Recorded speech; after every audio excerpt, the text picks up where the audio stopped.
हाँ बच्चों, करें स्टार्ट। कहाँ पे पहुँच गए हैं अपन? Functional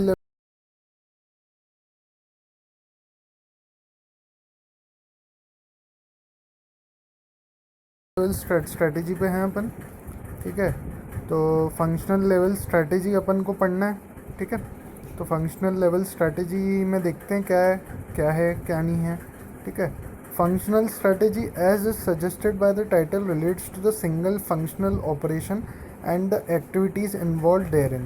Decisions at this level within the organization are often described as tactical. Such decisions are guided and constrained by some overall strategic consideration. अगर आपको कल का याद हो लेक्चर जो मैंने आपने देख लिया हो, तो मैंने आपको बताया था कि फंक्शनल लेवल स्ट्रेटजी एक्चुअली होती क्या है।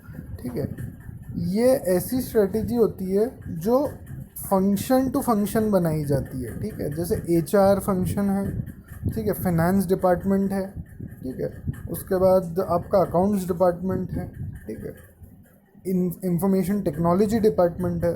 उन डिपार्टमेंटल स्ट्रेटजी, उन फंक्शंस को, बिजनेस के फंक्शन को रेगुलेट करने के लिए जो स्ट्रेटजी बनाई जाती है ना, अच्छे तरीके से ऑपरेटिव हो, उसके लिए जो स्ट्रेटजी बनाई जाती है उसको हम क्या बोलते हैं? Functional level strategy. ठीक है क्या? चलो बढ़ते हैं आगे। उसके बाद कंपैरिजन चार्ट दे के रखा है आप लोगों को। कंपैरिजन चार्ट बिजनेस स्ट्रेटजी और कॉर्पोरेट स्ट्रेटजी का, इसको आईएमपी मार्क कर लेना। आईएमपी मार्क कर लेना। इसमें से एमसीक्यू पॉपअप हो सकते हैं। कैसे एमसीक्यू पॉपअप हो सकते हैं सर? आप देख सकते हो, मीनिंग दे के रखा है बिजनेस स्ट्रेटजी का, तो यहाँ पे आपको बिजनेस स्ट्रेटजी की डेफिनेशन दे देंगे और पूछेंगे ये कौन सी स्ट्रेटजी है, ये बिजनेस स्ट्रेटजी है, कॉर्पोरेट स्ट्रेटजी है, फंक्शनल स्ट्रेटजी। ठीक है, this is a strategy frame by business managers to strengthen the overall performance of the enterprise. तो which of these is such strategy? तो is this business strategy, is this corporate strategy और is this functional strategy? तो आपको उसमें से mark करना पड़ेगा। अच्छा, दूसरी बात, एक इसी बुक में एफ एम एस एम के मॉड्यूल में ही आपको पीछे देखोगे आप, तो आपको ये मॉड्यूल के लास्ट में देखोगे आप, तो एक एमसीक्यू पेपर आपको मिल जाएगा। ठीक है, हालांकि जिनके ओल्ड मॉड्यूल्स हैं उन लोगों को तो मुश्किल होगा, तो आप ये पीडीएफ फॉर्म में डाउनलोड कर लेना। एक पेपर है, 40 एक क्वेश्चंस का बंच मिल जाएगा आपको पूरा एसएम का। ठीक है ना, तो वो आप अभी लॉकडाउन के दौरान वो सॉल्व कर सकते हो जितना जितना आपका हो गया है। ठीक है, तो वही बताना था। तो क्या है business strategy? Business managers frame करते हैं, स्ट्रेंथन करती है overall performance of the enterprise. Corporate strategy क्या है? Stated in the mission statement which explains the business type and ultimate goal of the firm. ठीक है, मिशन स्टेटमेंट में state होती है, ultimate goal, overall goal of the firm करते हैं। ठीक है, वो ultimate goal of the firm ये क्या करती है? डिफाइन करती है कॉर्पोरेट स्ट्रेटजी। मतलब बिजनेस एज ए होल सोचते हैं जब कॉर्पोरेट स्ट्रेटजी होती है। ठीक है क्या?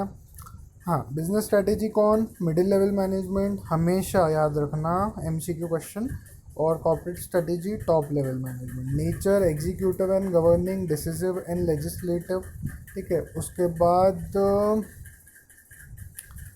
Relates to selection of plans to fulfil the objectives of organisation. ठीक है, business selection in which the company should compete. ठीक है, उसके बाद ये क्या करती है? अब ये रिलेट्स टू में लिखा हुआ है, ये इंटरनल मैटर के लिए होती है बिजनेस स्ट्रेटेजी, और यहाँ पे तो हम बिजनेस सिलेक्ट ही करते हैं कॉर्पोरेट स्ट्रेटेजी में। ठीक है, ये डील करती है बिजनेस यूनिट से। ये कॉर्पोरेट स्ट्रेटेजी पूरे इंटायर बिजनेस ऑर्गेनाइज, देखो मतलब समझ लोगे तो ये इजी चीज़ें जल्दी जल्दी आ जाएगी। ठीक है, और आपको बता दूं, अगर एमसीक्यू निकालना होगा इंस्टीट्यूट को तो ये डिफरेंसेस में से ही निकालेगा MCQ. Business strategy short term होती है, कॉर्पोरेट स्ट्रेटेजी लॉन्ग टर्म होती है। फोकस कंपीटिंग सक्सेसफुली इन मार्केट प्लेस। ठीक है, और कॉर्पोरेट हमेशा प्रॉफिटेबिलिटी मैक्सिमाइजेशन, बिजनेस की ग्रोथ, चॉइस ऑफ बिजनेस। ठीक है, अप्रोच इंट्रोवर्टेड मतलब विद इन बिजनेस तक, एक्सट्रोवर्टेड मतलब सराउंडिंग बिजनेस को भी देखती है, सारे के सारे फैक्टर्स, सारे के सारे अप्रोचेस अपनाती है कॉर्पोरेट स्ट्रेटेजी। ठीक है, मेजर स्ट्रेटेजी, इसके टाइप्स क्या होते हैं? तो कॉस्ट लीडरशिप हो गई, ऊपर पढ़ा था अपन ने। क्या होता है कॉस्ट लीडरशिप? कॉस्ट कैसे कट करें, प्रोडक्टिविटी कैसे एफिशिएंट बनाएं कम कॉस्ट पे। ठीक है, और फोकस एंड डिफरेंशिएशन। और उसके बाद आपकी कॉर्पोरेट स्ट्रैटेजी क्या बोलती है कि पहले बिजनेस में पैर कैसे रखें, एक्सपेंशन कैसे करें, स्टेबिलिटी कैसे लाएं, रिट्रेंचमेंट कैसे करें। ठीक है क्या?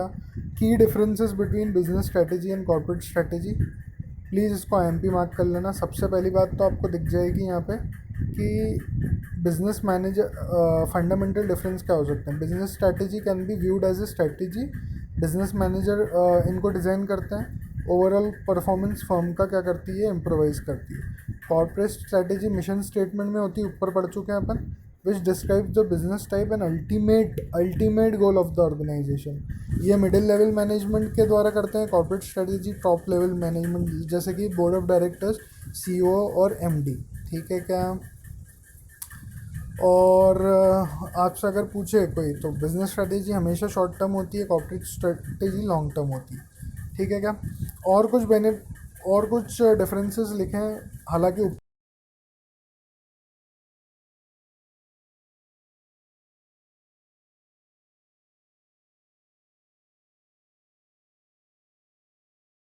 अपन ने जी का सब पार्ट है फाइनेंस स्ट्रैटेजी। ठीक है?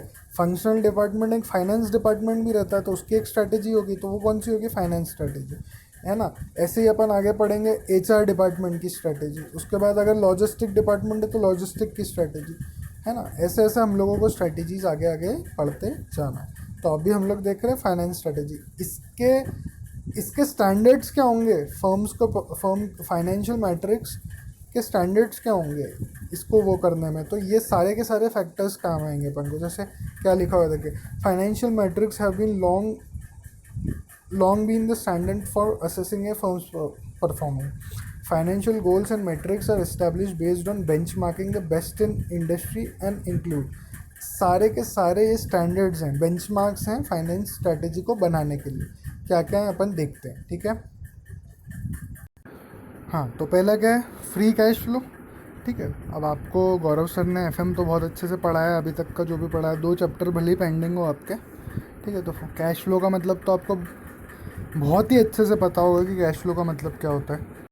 तो पहला बेंचमार्क क्या है कि आपके फ्री कैश फ्लोज हैं कि नहीं। फ्री कैश फ्लोज क्या होते हैं कि भैया कितना कैश अवेलेबल है आपकी कंपनी के पास। ठीक है? ऑपरेटिंग कैश फ्लो आपकी कंपनी के पास कितना अवेलेबल है, इन्वेस्टमेंट और वर्किंग कैपिटल को आप हटा दो तो। ठीक है? नेट कैश फ्लो जो आपका आता है वो स्ट्रैटेजी वो देखना है आपको स्ट्रैटेजी फॉर्मुलेट करते वक्त। उसके बाद क्या है? Economic value added. अब इकोनॉमिक वैल्यू एडेड का मतलब क्या होता है कि जो आपकी इनकम हो रही है उसमें से आप अपना ऑपरेटिंग कैपिटल हटा दें। जब ऑपरेटिंग कैपिटल मतलब जो कैपिटल आपको बिजनेस चलाने के लिए लग रहा है, उस कैपिटल को आप हटा दें तो आपको इकोनॉमिक वैल्यू एडेड आ जाएगी। ठीक है? अगर आपने अच्छे से पढ़ा हो तो corporate account CS executive new syllabus, ठीक है, ओल्ड सिलेबस में भी था ये और न्यू सिलेबस में भी है। ठीक है? EVA निकालना। ठीक है? तो वो भी एक फैक्टर है।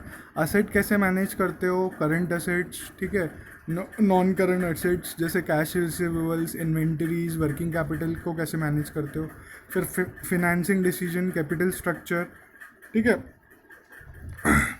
उसके बाद प्रॉफिटेबिलिटी रेशियोज़। हाँ, आपका प्रॉफिट को कंपेयर करना सेल से, टोटल असेट से, नेटवर्थ से, टर्नओवर से, इनसे आपके प्रॉफिट को कंपेयर करके रेशियोज़ निकालना, वो भी एक फैक्टर काम आएगा इसमें।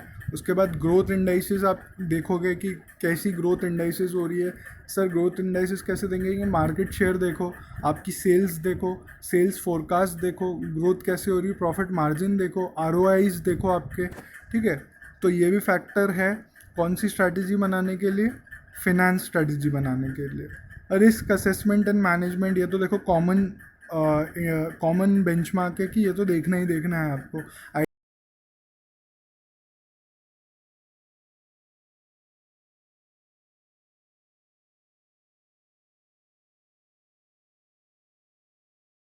आइडेंटिफाई फिनेंस और लाना पड़े या फिर पैसे की और ज़रूरत पड़े तो ऐसी कौन सी रिस्क है नियर फ्यूचर में आपके बिजनेस के लिए। टैक्स ऑप्टिमाइजेशन मोस्ट इम्पॉर्टेंट है। क्यों सर? क्योंकि ये पता लगाता है कि हम टैक्स कितना बचा सकते हैं, अगर इतना प्रॉफिट कंपनी कमाती तो कितना टैक्स लगेगा। ठीक है? रिड्यूस टैक्स कब हो जाएगा। ठीक है? सारी की सारी अगर हमारा फिनेंशियल परफॉर्मेंस इतना हो रहा है तो हमारे टैक्स कितना होगा, सारे के सारे ये इंडिकेटर्स होते हैं, ठीक है क्या। चलो ये देख लिया अपन ने। अब फॉर्मुलेशन ऑफ फाइनेंशियल स्ट्रैटेजी, सबसे पहले तो एसएफएम का मतलब स्ट्रैटेजिक फाइनेंशियल मैनेजमेंट, जो कि सब्जेक्ट अपन पढ़ रहे हैं, ठीक है। कंसर्न्ड है फाइनेंशियल स्ट्रैटेजी से by identification of some key strategic alternatives which are capable of maximising entities NPV, यानी नेट प्रेजेंट वैल्यू। पढ़ा होगा आप लोगों ने, terminal cash flow, initial cash flow, annual cash flow, इन तीनों को नेट कर देते हैं तो नेट प्रेजेंट वैल्यू आ जाती है आपकी किसी भी प्रोजेक्ट की, ठीक है। तो वो देखना। and by allocation of scarce capital resources among the competing opportunities, it is concerned with taking three की फाइनेंशियल डिसीजन। अब सर 3 की फाइनेंशियल डिसीजन कौन से हैं? पहला इन्वेस्टिंग डिसीजन, ठीक है। दूसरा कौन सा डिसीजन? दूसरा डिविडेंड डिसीजन, ठीक है। ये देखिए, पहला इन्वेस्टमेंट डिसीजन, दूसरा फिनेंसिंग डिसीजन और तीसरा डिविडेंड डिसीजन। ये 3 डिसीजंस हैं, ये फाइनेंशियल स्ट्रैटेजी बनाते हैं, ठीक है। तो सबसे पहले इन्वेस्टमेंट डिसीजन की अगर मैं बात करूं तो इसमें 2 चीज़ आती है, कैपिटल बजटिंग, जो कि आप एफएम में ऑलरेडी पढ़ चुके हैं। वर्किंग कैपिटल मैनेजमेंट मतलब बिजनेस चलाने को जो कैपिटल लगता है उसको वर्किंग कैपिटल बोलते हैं, और उसको मैनेज करना, ठीक है, उसको क्या बोलेंगे? वर्क। जैसे कि डेटर्स मैनेजमेंट, कैश मैनेजमेंट, ठीक है। फाइनेंसिंग डिसीजन में कैपिटल को कैसे आप संभाल रहे हो, कॉस्ट कैपिटल को रेस करने की, उसके बाद कैपिटल स्ट्रक्चर कैसे, डेब्ट इतना होना चाहिए, इससे उतना लें, इक्विटी से इतना उठाएं, इधर से उतना उठाएं, ठीक है। फिर डिविडेंड डिसीजन क्या है सर, कि रिटेन कितना करें पैसा प्रॉफिट में से और डिविडेंड के लिए कितना बांटें, ठीक है क्या। आ रही है क्या बात समझ में आप लोगों को? चलो आगे बढ़ते हैं डिटेल में। यहाँ पे इन्वेस्टमेंट डिसीजन देके रखा है, तो उसमें कैपिटल बजटिंग और शॉर्ट टर्म इन्वेस्टमेंट डिसीजन, क्योंकि आपको ये चीज़ें अच्छे से पता है इसलिए मैं इसको थोड़ा सा फास्ट फॉरवर्ड कर रहा हूँ, जल्दी जल्दी पढ़ा रहा हूँ, ठीक है। उसके बाद फाइनेंसिंग डिसीजन है। फाइनेंसिंग डिसीजन भी आपको मालूम है कि कहाँ से फाइनेंस लें, ठीक है, कौन सा फाइनेंस सस्ता पड़ेगा, चीप पड़ेगा, ठीक है, और रेशियो कितना रखें डेब्ट और इक्विटी का, ठीक है। यहाँ पे देखो बैलेंस होना चाहिए, ये लिखा हुआ, मेंटेन ए बैलेंस बिटवीन डेब्ट and equity so as to ensure the minimise risk and maximum profitability to the business. फिर डिविडेंड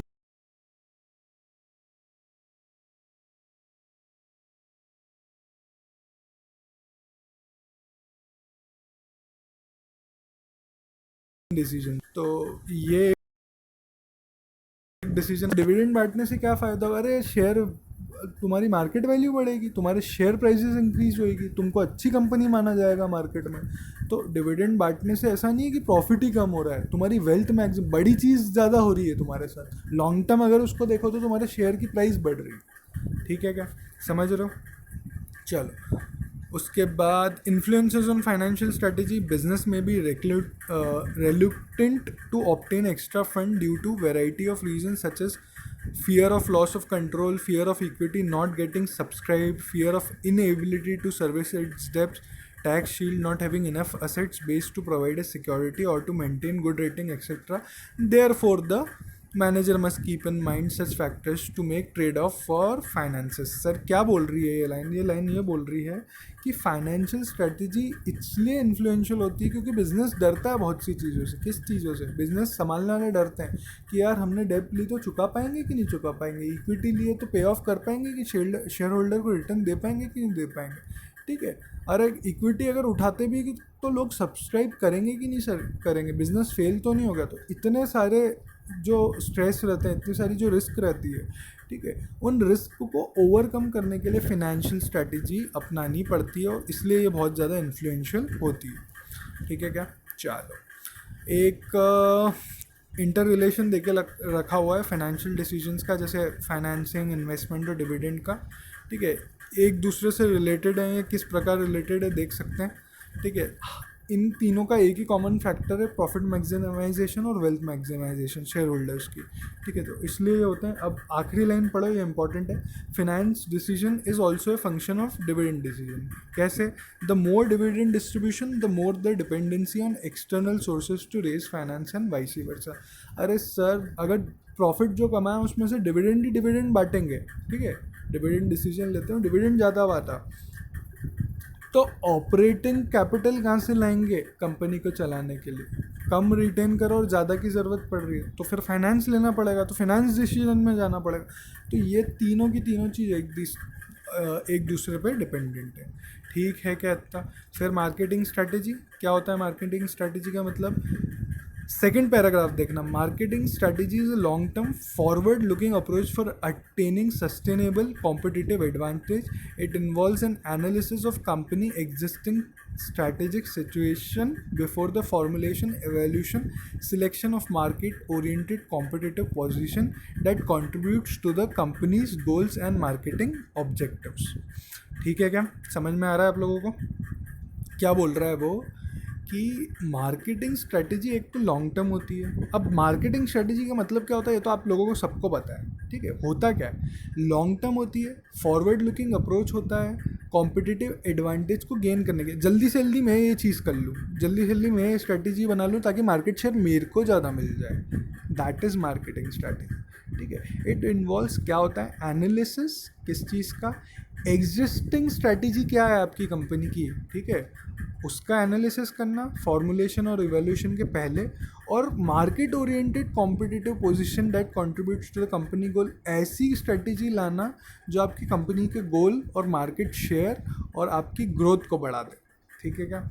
अब डेफिनेशंस ऑफ मार्केट स्ट्रेटजी आप अपने आप देख सकते हो, यहाँ पे बहुत सारी डेफिनेशन दे के रखी है, ठीक है। चल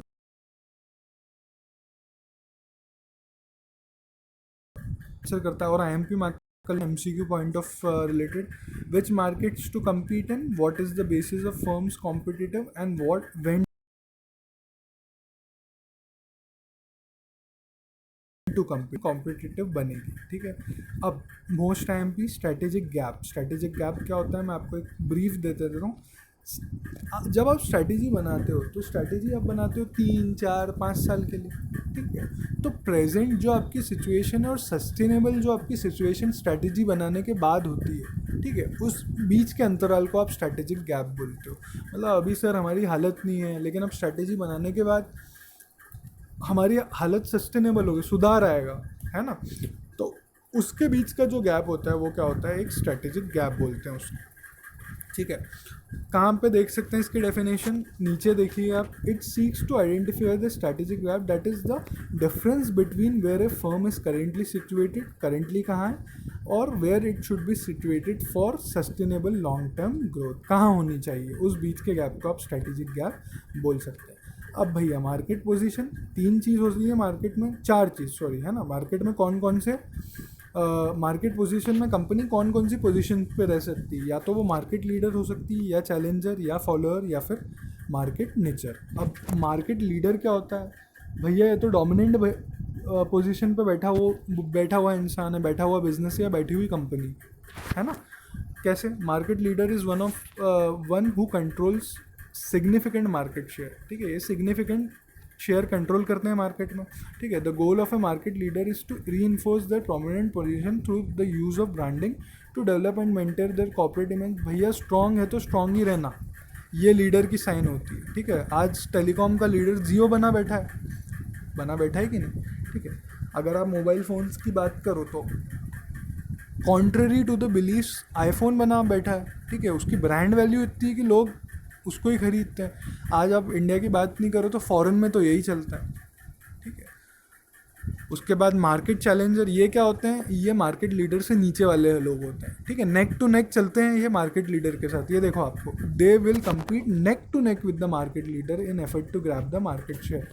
ये मार्केट लीडर बनने के लिए ऊपर आने की लड़ाई लड़ते हैं, मतलब चैलेंज करते हैं। ये बैक सीट पे बैठे रहते हैं, पॉलिसी के लिए वेट करते रहते हैं, ऊपर वाला बनाएगा, हम लोग उसको फॉलो करेंगे और एक सिस्टमेटिक मेजरेबल प्रॉफिट कमा के मतलब कमाने के लिए हम बैठे हुए, ठीक है। कि वो जो अपनाएगा वो मीटू अप्रोच हम लोग भी अपना लेंगे। उसके बाद मार्केट नेचर, ये लोग स्मॉल साइज़ में होते हैं, मतलब ये अवॉइड करते हैं, क्यों? मतलब कोई भी neck to neck competition avoid करते हैं, क्यों? इनका एग्जिस्टेंस क्या होता है? इनको डर लगता है कि हमारा एग्जिस्टेंस इससे चला नहीं जाए अगर हम कंपटीशन करें तो, है ना। अब आपको डिटेल में इसको पढ़ लेना है एक बार अच्छे से, मैंने पूरा अच्छे से आप लोगों को ये समझा दिया, ठीक है क्या। चलिए अब एंट्री स्ट्रेटजी, सबसे पहले तो एंट्री स्ट्रेटजी में देखते हैं क्या होता है। एक तो होता है पायोनियर, ठीक है। पायोनियर्स क्या होते हैं? ये लोग इनोवेटिव लोग होते हैं, इनोवेशन से ये मार्केट में घुसने की कोशिश करते हैं। फॉर एग्जांपल कूलर इंडस्ट्री में एसी वाला कूलर आ गया, ठीक है। तो कोई अब सिम्फनी है, आपके कोई सी भी ब्रांड है जैसे कूलर की, सिम्फनी है, बड़ी बड़ी ब्रांड्स है, कुंस्टोकॉम है, इंडियन ब्रांड्स बहुत सारी हैं, ठीक है। तो ये सारी की सारी ब्रांड्स डेवलप्ड ब्रांड्स हैं, ठीक है। अब आप कूलर में कोई नया कंसेप्ट जैसे एसी वाला कूलर लेके आ गए, ठीक है, तो आपने इनोवेशन करा, आपकी प्री एग्जिस्टिंग कोई कंपनी नहीं थी लेकिन आप नई कंपनी से वो लेके आ गए मामला, ठीक है। तो आप क्या कहलाओगे? पायोनियर कहलाओगे और सब्सिक्वेंट शेयर लोगे आप मार्केट में, क्यों? उसी से चालू करके। उसके बाद क्लोज फॉलोअर्स, ठीक है। ये क्लोज फॉलोअर्स कौन होते हैं कि भैया नया चीज़ आ रही, ये बिल्कुल वैसे होते हैं ऊपर वाले, ये जैसे कि कौन हो गए यहाँ पे market follower, market nicher, market follower जैसे होते हैं, ठीक है। क्लोज फॉलोअर और मार्केट फॉलोअर सेम है, मतलब कि हम तो बैठे हैं, जो आप बेचोगे वही हम बेचेंगे एक जैसे मार्जिन पे, ठीक है। मतलब कि लीडर जो बेचेगा या फिर जो पायोनियर्स आ रहे हैं, ठीक है, वही की वही टेक्नोलॉजी हम भी बाद में बनाने लग जाएंगे, हम भी बेचने लग जाएंगे, ठीक है। उसके बाद लेट एंट्रेंट्स, पूरा मार्केट डेवलप हो गया, मार्केट शेयर ऑक्यूपाई हो गया है, सबने अपना सब्सिक्वेंट ग्रोथ कर लिए, फिर ये घुसते हैं मार्केट की, फिर ये घुसते हैं उस मार्केट में।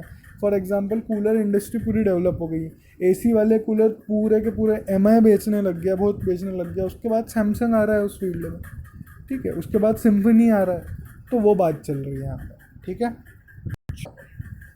ये आपको डिटेल में आप लोगों को पढ़ना है, मैंने बहुत अच्छे से क्रक्स इसका बता दिया आप लोगों को, ठीक है। उसके बाद कल अपन क्या करेंगे? Formulation of human resources strategy. अपनी यहाँ पे फिनेंस स्ट्रैटेजी हो गई है पूरी की पूरी, अब ह्यूमन रिसोर्स स्ट्रैटेजी पढ़नी है अपन को। उसके बाद लॉजिस्टिक स्ट्रैटेजी भी है ना, इम्प्लीमेंट कैसे करना है, बहुत सारी स्ट्रैटेजी बची है। 1-2 लेक्चर्स और अपना ये पूरा का पूरा 13 चैप्टर हो जाएगा। फिर अपन शिफ्ट करेंगे अपना फोकस 14 चैप्टर, ठीक है। तो इस वीडियो को देखिए आप, मैं यूट्यूब पर अपलोड कर दूँगा, है ना।